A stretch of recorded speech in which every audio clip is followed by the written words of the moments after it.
warahmatullahi wabarakatuh. Salam sejahtera untuk anak-anak ibu, khususnya kelas 6 ya. Tetap semangat ya belajarnya, dan ibu berharap di rumah kalian selalu menjaga kesehatan ya, dan selalu menjaga diri kalian ya. Jangan lupa protokol kesehatan ya, karena pada saat ini Kota Depok masih zona merah. Baik, untuk pelajaran hari ini anak-anak, Ibu akan memberikan materi tentang IPA ya. Karena materinya ini tentang IPA, jadi Ibu mohon kalian di rumah menyiapkan buku catatan. Jadi, selama penjelasan tolong kalian catat ya. Dan nanti akan Ibu kasih tugas di dalam video ini. Jadi, tolong disimak baik-baik.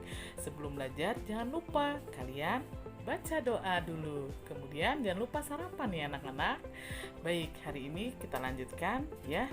Langsung saja kalian dengarkan dan simak baik-baik penjelasan dari Ibu.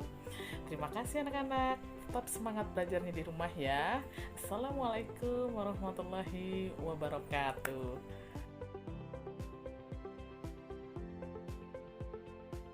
Tema 2, persatuan dalam perbedaan, subtema 3, ilmu pengetahuan alam, KD 3.3 dan 4.3.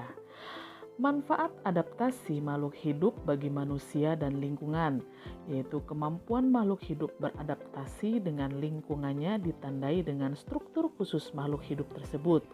Struktur khusus tersebut juga bermanfaat bagi manusia dan lingkungannya. Apa saja manfaat adaptasi makhluk hidup bagi manusia dan lingkungannya? Ayo kita simak bersama contoh-contoh berikut ini. Baik, yang pertama, lidah buaya. Lidah buaya memiliki habitat di darat dan mampu bertahan di lingkungan kering. Lidah buaya dapat menyerap polusi udara di sekitarnya. Dagingnya, lidah buaya dapat dimanfaatkan untuk perawatan rambut dan obat luka bakar. Kemudian bakau.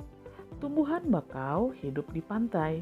Tumbuhan bakau memiliki akar tunjang yang berfungsi menahan tumbuhan dari terjangan ombak.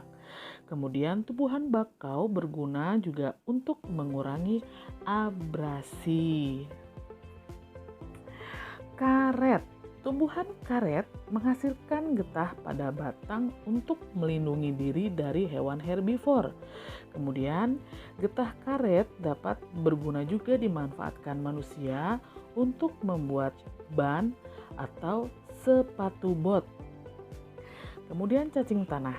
Cacing tanah menghasilkan kotoran yang menyuburkan tanah. Gerakan cacing di dalam tanah juga membuat tanah berpori sehingga tanah mampu menyerap air dan nutrisi dengan lebih baik. Kemudian, domba. Hewan domba memiliki rambut tebal yang berfungsi untuk menghangatkan tubuh pada suhu lingkungan rendah.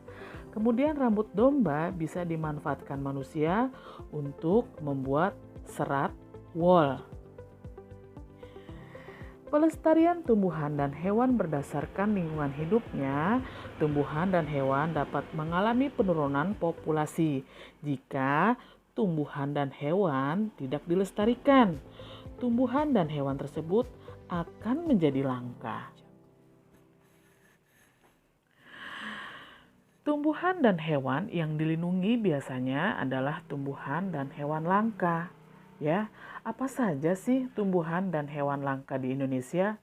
Kemudian, bagaimana cara kita untuk melindunginya?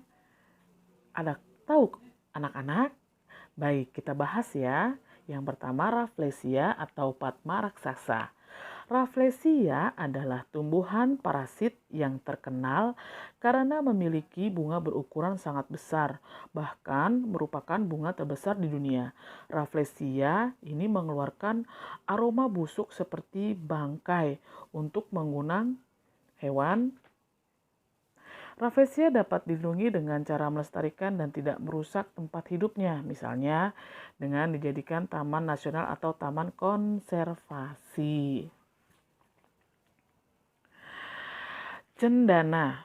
Tumbuhan cendana bisa dijadikan minyak kayu cendana untuk bahan baku parfum dan aromaterapi. Tumbuhan cendana termasuk tumbuhan langka karena sulit untuk dibudidayakan.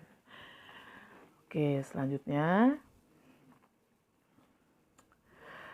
peran kita sebagai masyarakat untuk melestarikan cendana, misalnya dengan mengurangi penggunaan minyak cendana.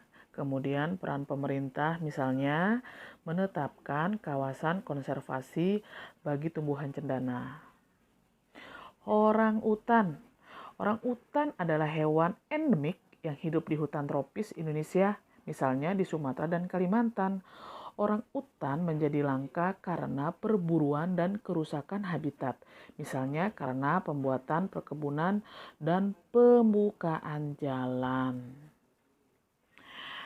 Upaya pelestarian orang utan antara lain melindungi orang hutan di penangkaran, menjadikan habitatnya sebagai kawasan konservasi dan mengembalikan fungsi hutan tersebut.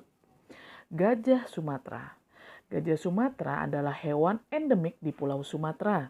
Gajah Sumatera termasuk hewan langka akibat perburuan dan berubahnya fungsi hutan menjadi pemukiman dan perkebunan.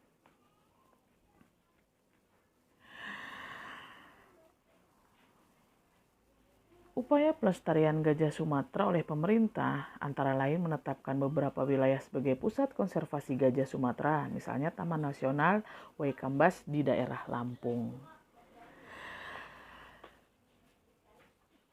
Ayo, sebutkan tumbuhan dan hewan langka Indonesia yang kamu ketahui. Ceritakan pelestarian tumbuhan dan hewan langka tersebut. Itu tugas kalian di rumah ya. Baik anak-anak, tetap semangat.